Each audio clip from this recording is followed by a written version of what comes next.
주시옵시고.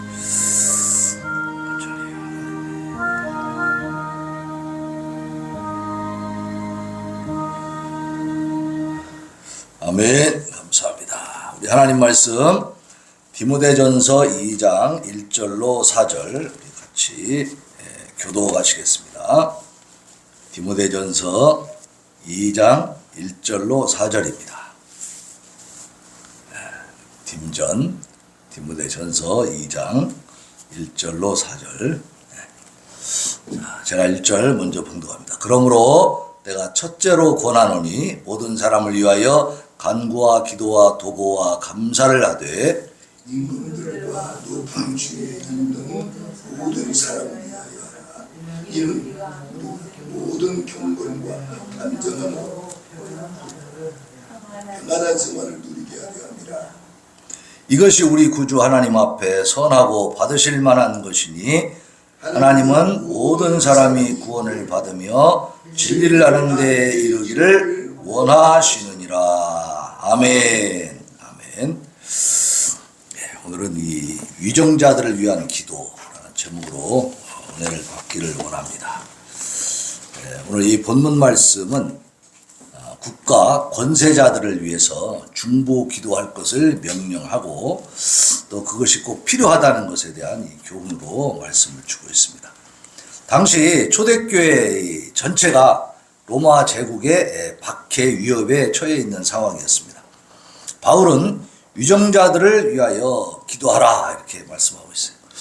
그러니까 그 당시의 위정자는 로마의 황제와 또 그 총독들, 또 뭐 천부장, 백부장 이런 군사 지휘자들, 그들이 이스라엘을 속국으로 삼아서 다스리고 있는 거예요. 원수죠, 원수. 우리가 일제 35년 그 국권을 빼앗기고 일본의 지배를 받았듯이 지금 이스라엘도 로마에게 그렇게 지금 지배를 받는 중이에요. 그러니까 우리가 이걸 어떻게 받아들이면 되냐면 지금 일제시대라고 생각하고 이 바울 사도가 위정자를 위해서 기도하라, 권세자들을 위해서 기도하라. 그건 뭐예요? 일본의 천황과 그 일본의 지도자들을 위해서 기도해라 그 말이에요. 잘 받아들이지 않겠죠. 이해가 잘 안 됩니다.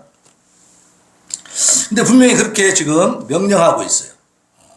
로마 제국이 이스라엘을 다스리고 있는 상황인데 그렇게 말씀하고 있는 겁니다. 로마 제국의 그때 이제 우리 일제시대에는 기독교를 그다지 박해하는 것이 심하진 않았습니다. 그런데 이 로마 제국 시대에는 이 박해가 엄청 심했어요. 초대교회 시절에. 그래서 초대교회 성도들은 생명의 위협과 생계의 곤란, 그러니까 기독교인이다 그러면 직업도 가질 수가 없는 거예요. 그런 곤란을 당하고 급기야는 순교까지 하는 그런 고난을 당하고 있는 시절입니다.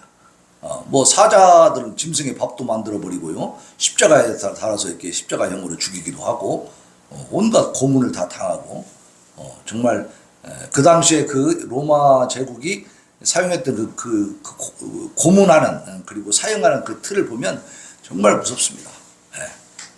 그래서 그렇게 정말 엄청나게 참 상상을 초월하는 그런 박해 가운데서 기독교인들은 숨죽이고 살 수밖에 없는, 그리고 이 로마의 위정자라고 하는 사람들은 이 기독교인들과는 철천지 원수가 되어 있죠. 그런데도 바울은 저들을 위해서 기도하라 이렇게 말씀하고 있습니다. 바울을 통해서 하나님이 주신 말씀이죠. 자, 그것은 첫째로 원수까지도 사랑하라고 하시는 예수님의 가르침이 있었다는 겁니다.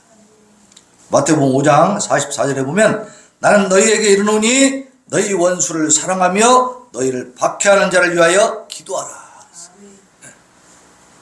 그러니까 원수도 사랑해라.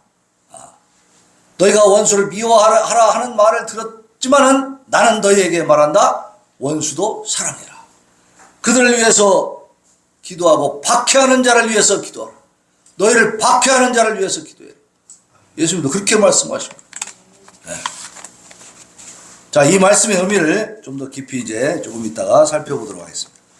자, 두 번째로는 궁극적으로 그 원수들조차도 마음을 돌이켜서 구원을 얻도록 하려고 하는 선교적인 목적을 이루기 위함이다. 우리 3절과 4절 본문 같이 한번 봉독하겠습니다. 3절 4절 말씀 시작. 이것이 우리 구주 하나님 앞에 선하고 받으실 만한 것이니 하나님은 모든 사람이 구원을 받으며 진리를 아는 데 이르기를 원하시느니라. 그렇죠. 네. 아멘. 자, 원수들이라 할지라도 우리를 박해하는 자들이라 할지라도 그들이 구원받고 그들이 지옥 가지 아니하고 예수 그리스도를 통해서 하나님 나라에 들어가기를 원하시는 것이 하나님의 마음이라는 거예요. 그 원수들조차도 마음을 돌이켜서 구원을 얻도록 하려고 하는 이 선교적인 목적이 있었다. 그러면 이런 경우가 있는가? 있죠. 이 바울 사도 자신도 전에 사울이었을 때 대제사장의 명을 받아가지고 다메섹 도상으로 뭐하러 갔어요? 예수 믿는 사람을 잡으러 갔어요. 잡아 죽이고 가두고 막 체포하는 그런 일을 했던 사람입니다. 근데 하나님이 전격적으로 예수님의 빛으로 나타나신 그 음성과 역사를 통해서 사도 바울이 변화가 된 거예요.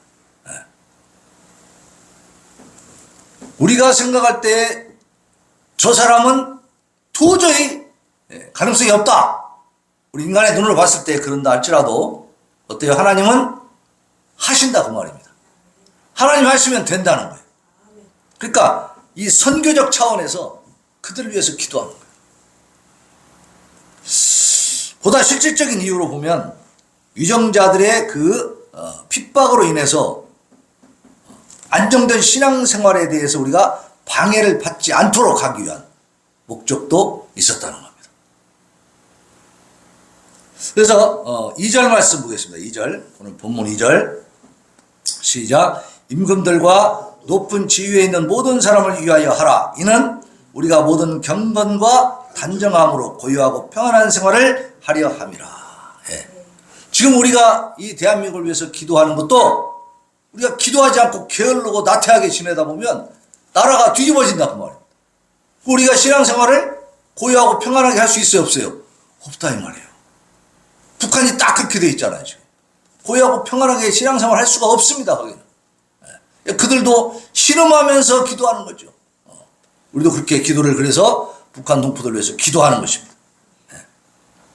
그러니까 이 당시에 로마 제국에 의해서 엄청난 핍박을 받고 있던 이 성도들은 그들을 위해서 기도하는데 왜 기도하느냐? 궁극적으로는 어때요? 신앙생활을 자유롭게 하기 위해서. 신앙생활을 하는데 방해받지 않기 위해서 하는 것이다. 자, 바울이 이같이 중보기도를 명하는 것은 당시 에베소 교회 성도들이 로마 정부의 박해 위협으로 많은 두려움을 갖고 있었기 때문입니다. 자, 북한에 가서 신앙생활 하려면 무서워요, 안 무서워요? 두렵죠. 거기서는 굉장히 조심할 게 많잖아요. 응? 그 당시 로마의 그 압제에 의해서 박해를 받던 이 성도들이 얼마나 두렵고 떨리겠습니까? 그래서 전부 다 결국 카타콤 지하로 다 들어가 버렸잖아요. 그러니까 이러한 두려움과 공포 가운데 떨고 있는 이 성도들에게 바울이 그들을 위해서 너희를 박해하는 자를 위해서 기도해라 라고 말씀합니다.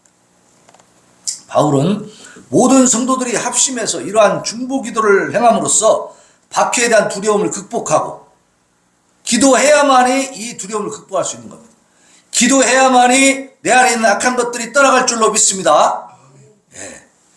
성도들 간에 서로 신앙으로 일치단결하고 더욱 하나님께 대한 신앙을 가지고 담대한 신앙생활을 하도록 하기 위해서 이렇게 말씀해주고 있는 거예요. 그 위정자들을 위해서, 너희를 박해하는 자들을 위해서, 권력자들을 위해서 기도해라 라고 말합니다. 말세가 다가올수록 사탄의 괴계로 말미암아서 세상의 핍박이 더욱더 거칠게 일어날 것입니다. 그럴수록 우리 모든 성도들은 오직 믿음으로 하나가 되고 화목하면서 또 합심하며 기도함으로써 핍박의 두려움을 이기고 인내해 나가야 될 줄로 믿습니다. 지금 우리가 나가서 저기 미원 강좌에서 전도를 하다 보면 젊은 친구들이 딱 거절을 하면서 그 표정을 보면 굉장히 굳어집니다. 제가 옛날에 저쪽 소령동 그쪽에서 기도 인도할 때 거기 이제 노인들이 좀 많으셨는데 이런 얘기를 한 적이 있습니다. 이런 식으로 교육계가 잘못된 교육을 하고 신앙교육이 안 되고 사람들이 전부 다 이 교회를 떠나고 그리고 문재인 정부가 퍼주기식으로 계속 하다 보면 이 빚이 다 어디로 가느냐? 젊은이들한테 가는데 그 젊은이들이 이제 생산활동을 경제활동을 할 때에 우리 노인들은 무지하게 많은 비중을 차지해버린다는 겁니다. 노인 숫자가 엄청나게 늘어나는 거예요. 제가 이제 저 50년대 말에서 60년대 초 여기 5, 60년대가 지금 집중되어 있어요, 인구가. 이때 베이비 붐이 일어나가지고 엄청나게 인구가 많습니다. 그러니까 한 해 한 해 갈수록 노인 인구가 부쩍부쩍 늘어나는 겁니다. 굉장히 많이 늘어나요. 그러니까 노인들은 많아지는데 그러면 어때요? 경제활동을 못 하잖아요.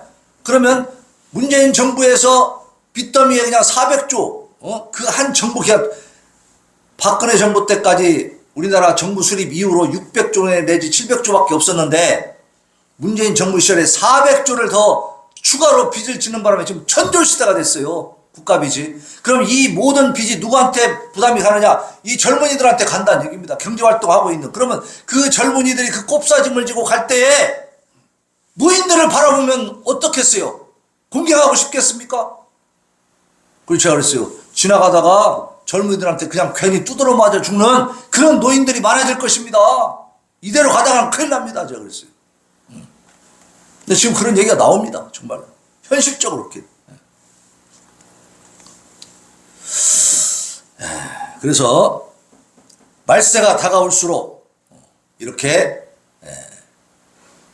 이 예의 범절도 없어지고 신앙도 없어지고 공경하는 것도 없어지고 계속해서 이런 식의 강박한 시대가 되어지고 그래서 참 앞으로 두려운 시대가 올 수가 있는데 아직은 그래도 그 젊은이들이 전도제를 거부하더라도 우리에게 욕설을 한다든가 폭행을 하지는 못합니다. 그런데 나라가 좌파 정권이 들어서 가지고 계속 그쪽으로 경도되게 국민들을 막 의식화시키고 해서 노인 세대에 대한 이 불만감을 높여주고 또 기독교에 대한 적대감을 심어주게 되면 이제 전도하다가 두드러 맞는 수가 생깁니다. 이제. 네? 지금 그 오지성 목사님도요. 지금 어디다 차를 놓지를 못한대요. 해코지 하려고 그래서. 그리고 막 핍박을 많이 한답니다. 윤석열 그 정부 지지하는 그런 선언하고 막 그런 운동을 하니까. 이 땅이 지금 그렇게 생겼는데 이 사람들이 세력을 잡고 권력을 잡고 그리고 더 강팍해지게 되면 이제 뭐 정말 말로만 하는 게 아니라 실제로 이제 테러를 일으킬 수밖에 없죠. 자명한 겁니다. 그거는. 네. 그래서 우리가 지금 이렇게 기도하는 것은 그래도 기도할 수 있을 때 기도하는 것을 감사할 수 있기를 바랍니다. 건강할 때 건강을 지키라고 그랬잖아요. 건강할 때. 예. 여기 월명산에도 가보면 이렇게 풍이 와가지고 이렇게 좀 다리를 전다든가 이렇게 몸이 정상적이지 않은 몸으로 막 운동하는 분들을 볼 수가 있어요. 아, 그런 걸 볼 때, 야, 정말 내가 사지 육신 멀쩡하고 아직은 움직일 수 있을 때 이때 건강관리를 더 잘해야 되는구나. 신경 써야 되겠구나 생각. 지금 우리가 자유를 누리면서 하나님 앞에 예배드리고 찬양하고 마음껏 전도할 수 있을 때 더 힘껏 열심히 하시길 바랍니다. 그래서 하나님이 이 나라가 지옥 같은 나라가 되지 않도록 만들어 주시라고. 그래서 위정자들을 위해서 기도하는 거예요. 대한민국의 권력을 누가 잡느냐? 거기에 따라서 엄청나게 다르게 판도가 그냥 확 바뀐다는 얘기죠. 예?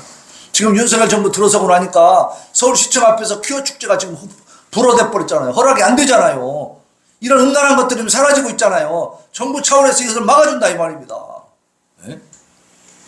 엄청난 차이죠. 우리가 위정자를 위해서 기도하는 것은 궁극적으로 우리 성도들이 경건과 단정함으로 고요하고 평안한 생활 중에 하나님께 영광을 올려드리기 위한 것입니다. 그러니까 하나님 나라를 유지하기 위해서 하는 것이죠, 우리가. 그죠? 하나님 나라를 지탱해 나가기 위해서. 하나님이 대한민국을 하나님의 나라로 세워주셨습니다. 지금까지 그래서 하나님이 복을 주셔가지고 대한민국이 이만큼 발전하게 해주셨어요. 근데 이제 선진국 대열에 들어서니까 먹고 살만하니까 이제 뭐하고 있어요? 하나님 앞에 대적하는 세력들이 막 일어나고 있다 그 말입니다. 네. 오늘 우리 대한민국의 현실은 하나님과 대적하는 세력이 교회까지 침투되어 있어요. 교회까지. 목사와 성도들도 그 정체를 제대로 분별하지 못하고 그들에게 끌려가면서 계속 지지를 보내고 있는 상황이다. 그 말이에요. 이건 교단을 초월합니다.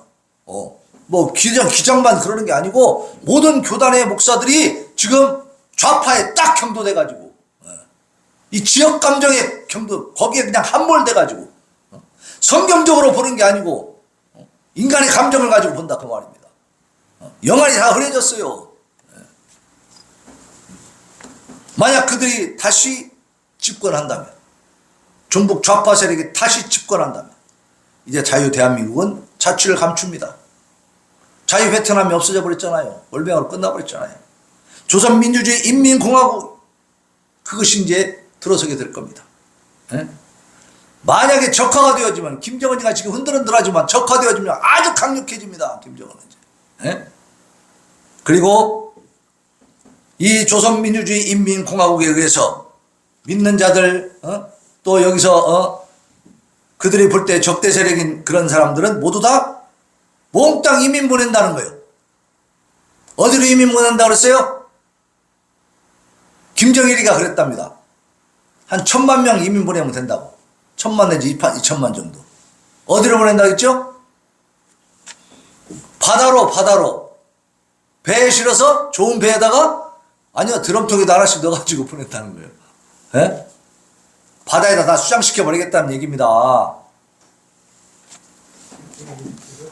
자, 그때 울부짖고 하나님 원망하면 의미가 있습니까? 때는 늦으리. 끝나버린 거예요. 그러니까 지금 하는 거예요. 지금 간절한 심정으로, 지금 내가 드럼통에 실려서 바다로 쫓겨난 것 같은 심정을 가지고 기도하시기를 바랍니다. 그래서 나라를 지켜야 되는 거예요. 바로 지금 이 위기의 순간에 우리가 기도해야 합니다. 윤석열 대통령과 정부는 물론이고, 아까 우리가 배웠듯이 원수도 사랑하라 말씀하셨으니까 그들을 위해서 좌파, 종북 좌파, 김일성 주체사상파들, 이들을 386, 586 이렇게 이 사람들 있죠? 이 사상이 막 완전히 말하자면 잘못 오염되어 있는 이 사람들 위해서도 기도해야 되고, 나아가서 북한의 김정은과 그 집권 세력들을 위해서도 기도할 수 있기를 바랍니다. 하나님은 그들도 구원받기를 원하시는 거라 그랬어요. 다 회개하고 하나님 앞으로 돌아올 수 있도록 그렇게 기도할 수 있기를 바랍니다.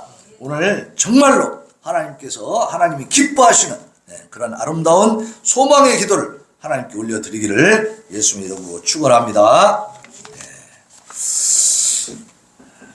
기도하겠습니다. 하나님 감사합니다. 오늘도 우리가 유정자를 위해서 기도하라고 말씀하신 그 말씀을 통해서 아버지, 참으로 윤석열 대통령과 그 정부도 위해서 우리가 기도할 뿐더러 또한 아버지 하나님이여, 반대파에 있는 자들, 저 북한의 김정은 그 악한 세력들 위해서도 우리가 기도해야 한다는 사실을 깨달았습니다. 아버지 하나님, 그들이 변화되어질 수 있도록 은혜를 베풀어 주시옵시고, 우리가 기도함으로 말미암아 이 삼천리반도 금수강산이 온전한 하나님의 나라가 되게 하여 주시옵소서. 예수님의 이름으로 기도하옵나이다.